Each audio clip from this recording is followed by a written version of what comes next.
All right, so we're going to talk about elite dividend growth today. This is something we touch on from time to time. Yep. It's one of those interesting words that that are only associated, in my opinion. It's not only associated, but it's definitely associated to dividends.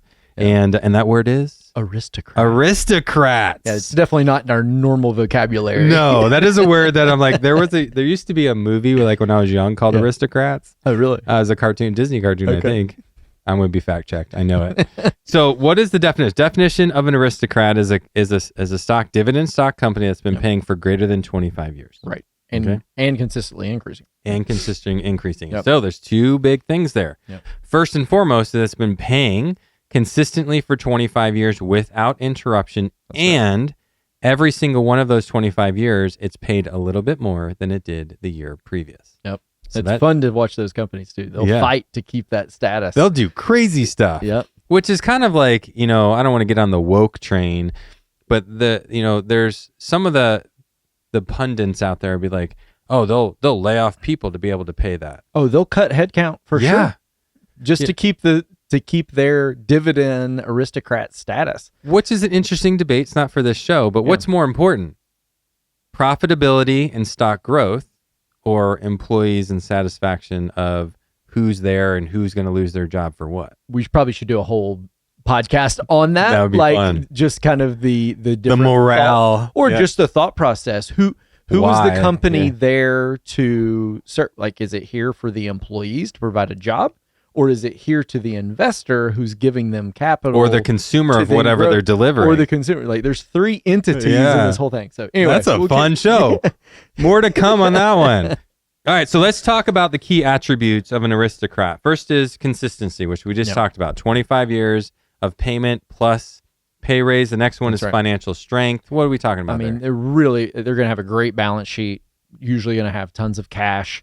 And the business itself is going to be continuing to run very One of the things I love on the financial strength, as a dad, I grew up in a house where my parents would commonly say, I can look at your friends and tell you where you're headed. Show me your friends and I'll show you your future is a very common statement. Well, I'd switch that for dividend stocks and say, show me your balance sheet and I'll show you your future.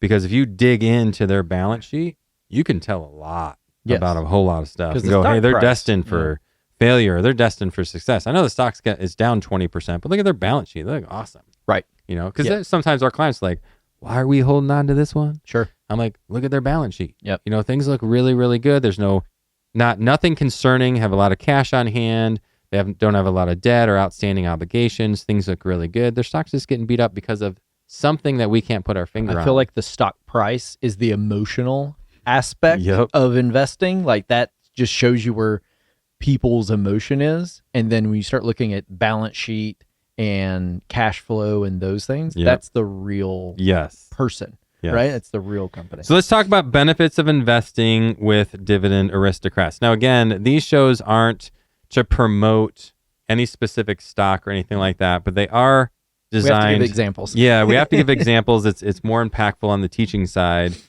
And we're not necessarily advocating for aristocrats. If you look at any of the portfolios that we manage, we don't have like an aristocrat portfolio, or something that like, this is exactly what we do. We're just trying to help educate. Yeah.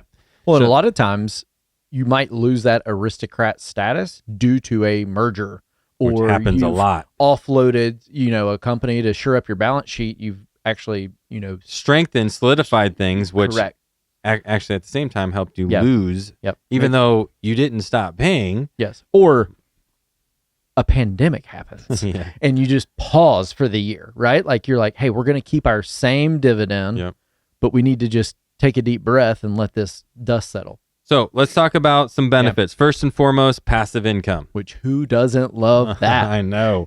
How many people do we sit down and talk to and they're like, hey, what are your goals for investing? And they're like, well, I want to get a piece of real estate. Because rental income's awesome. It's passive income. Or just the opposite. I don't care about income. How many investors you sat in front of is like, no matter what, don't pay me income. Right. Like, that happens never. Doesn't exist. Like, most of the time, they might not use the word passive, which basically just means I don't have to work for it. Like, I'm going to put some money over here and it's going to pay me. That's passive. We may not use that terminology, but what they're basically saying is, I want to get paid. I want mailbox money.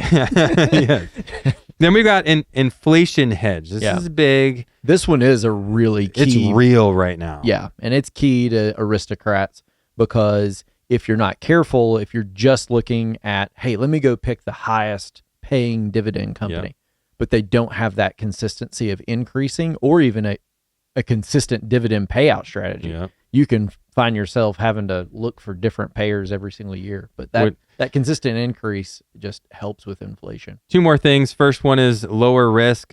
Yeah. This is an interesting one. Yeah. When we're doing some research, putting together the show, we're asking chat, we're Googling, what are these attributes? And one of the things that pops up is lower risk. Now, I added this in here, not because I believe it's lower risk, but because there's this conception out there that aristocrats are less volatile. I'm not sure I fully agree with that, because in any given market condition or environment, you can see a lot of volatility in some massive companies. Like we're going to show some of them. Are they lower risk? They're probably lower risk from the standpoint of you're going to hold on to it because you have an emotional reason, a logical reason to keep that income. You're tethered to it because you're like, I need to get paid. So you're not going to necessarily flip out and sell it. And that logic, that there's this understanding that dividend investors are going to be tethered to this stock. So when volatility hits, the vast majority aren't going to sell. So there's perception they will be less volatile. Therefore, they are less risky. Let me blow that up. They're not less risky. Every single stock on Wall Street has the same level of risk. It's who's going to be the one today. Yep. Like we just saw Target get absolutely annihilated this week. Is Target one of those stocks that you would consider like on every street corner? Like they're going to be around for a long time? Yeah. Well, what happened? They dropped 20% in a day. Well, let's call up the CEO of Exxon in 2020. Yeah. When no one's traveling, no one's spending any oil. The gas spigot just got turned off. And ask him if there's volatility and risk. Yeah.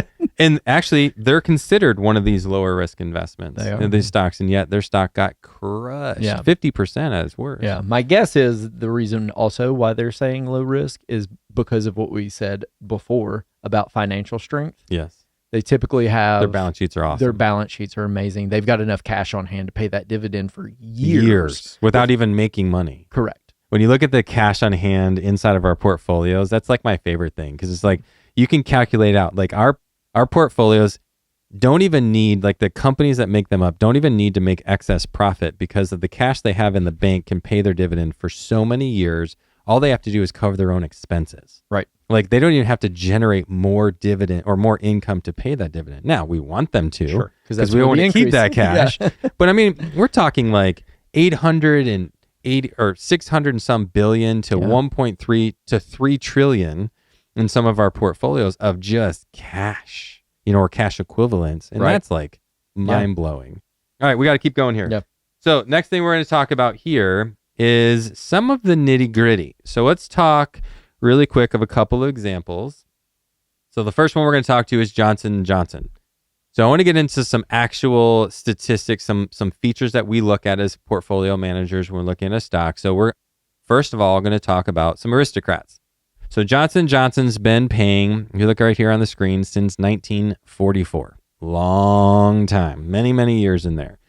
They've been increasing their dividend for the past 61 of those years. So 61 of that's a lot longer than I've been around. A lot of people have been around for a long time. Yep. If you've been if you're younger than 61 years old, they've been increasing their dividend for every single year you've been alive. Definitely for us. Incredible. Okay, which is crazy. So first thing I want to look at is this payout ratio that you're going to see right here, which is 79%, which is payout ratio is what? Their income that they're paying out based on what's coming in. So they're basically keeping back 20% for themselves. Correct. So a really strong payout ratio would probably be 60% or less. Which 60% is their 5-year average. Yes, which is their 5-year average. Right now, it's a little bit higher. If you were to look up every single stock in our portfolio, you might see one at like 200%, 300%. And you're like, what is going on? Well, just like right now, this is at 79%, but their 5-year average is 60%. So that means some of those years, they've been way below that 80% mark where they are today. There's things that happen all the time. Mergers, acquisitions, so many different things that happen, and what takes just place. Investment in new technology. Yes. Yeah. Where they're going to see that payout ratio go way up for a short period of time because they spent money here, did this, and that's why it might seem out of whack. So you can't look at that payout ratio and go, we got to sell. No. You got to understand there are rationales and reasons. That's why people like us exist. Yes. Yeah. What's going on? Yep. Yeah. Next thing is earnings growth. Now, this isn't something that we're going to show on our screen here, but earnings growth is just like it sounds. It's like, how has the company been doing from a revenue standpoint? How are they trending? Mm-hmm. Are they very volatile? Last year they did, worse than they did this year, so they're trending up. But 2 years ago they did way more and they went down. What does that trend line look like? What's their balance sheet look like? How much? I love to look at profitability. Profitability. How much money are they keeping? And what are they making? Because there's a lot of companies out there that are, by revenue, are bringing in tons of money. But then it's leaving them as fast as it's coming in, if not even faster. Or you look at some of these companies that have been paying dividends, for whatever period of time, and you just hear these talking pundits all the time. They're like, well, times are different. We have to, whatever. I don't necessarily think that same way. We can always believe we're in a different environment today than we've ever been before. But at the same time, there's so many things that are true in this world that'll always remain true. That's right. But when I look at a balance sheet, I just want to find consistency all over the board. And I want to look ahead to obligations, debt, different things like that to make sure that the company isn't over leveraging themselves where in 2 years we might be in a world of hurt. Yep. Well, that's nice segue into the valuation. Yes, go ahead. Well, that's your price per earnings, which this one, if you look at a lot of tech companies, they have a really high P&E ratio there, and that can be scary if it's way out far in front of where they should be, because it's just everything's hedging on the future, right? And some of that, again, you have to understand why things might be out of whack. But for an investor, one of the biggest questions we get asked all the time is, when should I buy in? And yes. We want to look at the valuations, look at the price, like what's the profitability? Is it sitting at a 5-year high? Is it sitting at a 5-year low? Where are we going to look? And even when you look on the screen right here, you're going to see like things like this 52-week range. Yep. Like as an investor, this is a really important thing to pay attention to, but just how important is it? So if you talk to most people, they're like, yeah, I kind of live up here. Like whenever I make a decision, it's always at the wrong time. Or other people like, oh, I was buying low. I bought NVIDIA at $1, or Tesla when it was $5 or whatever, whatever. So the reality is, regardless of where you are here, their balance sheet's more important. This is important. PE ratios is important. When you buy isn't important. However, when you're looking at dividend investing, the weight that carry isn't as important as it on stocks that don't pay dividend. Correct. Because your proposition to make money here isn't the same. Because as we've shown in other podcasts, when you reinvest that dividend, you can claw back some of your overpayment into a stock. Or if you hold it for a long period of time, it won't even matter if you bought it at $200 a share. Correct. Because you're going to reinvest those stock or that dividend when that price is all over the place. Right. When the times are high, you're actually earning less because you're buying at such a higher price point. And when times are bad, you're making more. Yet your emotions the other way. Yeah. Because you're like, why is it down? I want to make more money. And you're like, yes, it's up. And yet when it's up, you're like, I'm making less. Yeah. When it's down, you're like, I'm making more, because you're like, the values have gone down. Right. But in the reality, you should be excited. Like the value's down. I'm making so much more money right now because I'm buying in cheaper. Like there's such emotional confusion that takes place. That's right. In these situations. Last thing we're going to talk about is dividend history. What look at that. Don't even need to say too much. You can just look at it. We all know the volatility of the stock market. Stock market all over the place. There's a whole since 2004. I mean, you've got 2008 where you've got things going on back then with the housing that bled over into 2009 and 2010. Yeah. You go back to the pandemic in 2018, 2022. Yeah, I'm not even talking about just bad markets in general. Like just these crazy environments. And look at this. Johnson is and again, we're not advocating or recommending, but this is just an example. Going back to 2005, they were paying $1.27. So if you owned one share, they paid you $1.27 for every one share you own. So if you owned, 10 shares, 100 shares, you multiply that times 1.275. Yep. To today, they're paying $4.91. And I bet next year they bump that thing up. That's going to be over 5 for sure. But if you look at the trend, 4 times again. Yeah, 4 times growth over where it was just 20 years ago. Another example is 3M. This company's been paying since 1916. They're increased over the last 65 years. Their payout ratio is 46%, well below that threshold of 60%. And their 5-year average is much higher. So this is one where their payout ratio, because where they stand right now, there hasn't been tons of going on. Balance sheets are looking really good. Their payout ratio is low, so their profitability is super high. That's right. All right. Then we come down here. I mean, look at their range. Their 52-week range, 75 to 141. And they actually have a lower PE ratio, so profit to earnings ratio than Johnson & Johnson. And yet their payout ratio is much lower. Yeah. So there's so much that you can dig into these numbers, and then look at their history. Now, this is interesting. Lots of big movement here. So going back to 2005, they were at $1.68. Now they're $6, and then you see on this one website, which is Dividend Investor, you see this red. Well, that's because they haven't completed their full year. Yeah, though you might be at the beginning of the year or the end of the year. Every company is on a different fiscal year. Yep. So that determines how often they pay, when they pay, which this website shows it red because it's paid less. But the reality is they're not done with their fiscal year yet. They're only a little bit over halfway through it. I love this graph because it shows them fighting to keep their aristocrat status here.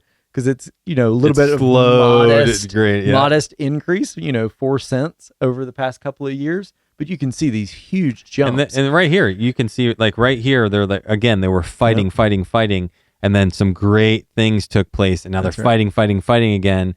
And I think the next year or two, they're probably going to still fight. And then I think there's going to be some substantial growth. They've been cleaning up a few things and kind of restructuring their company. So I think there's some nice things. Any last thoughts, recaps? No, I just think, aristocrat, when you hear that term, when you hear the word, I think it just means, it's something that's steady.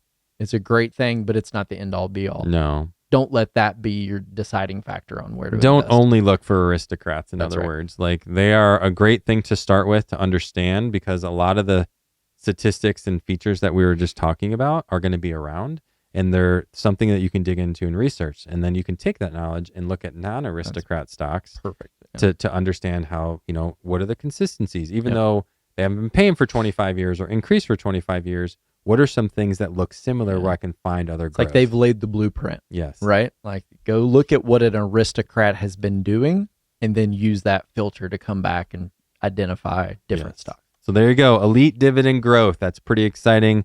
A whole lot more to come on dividend stocks in the future.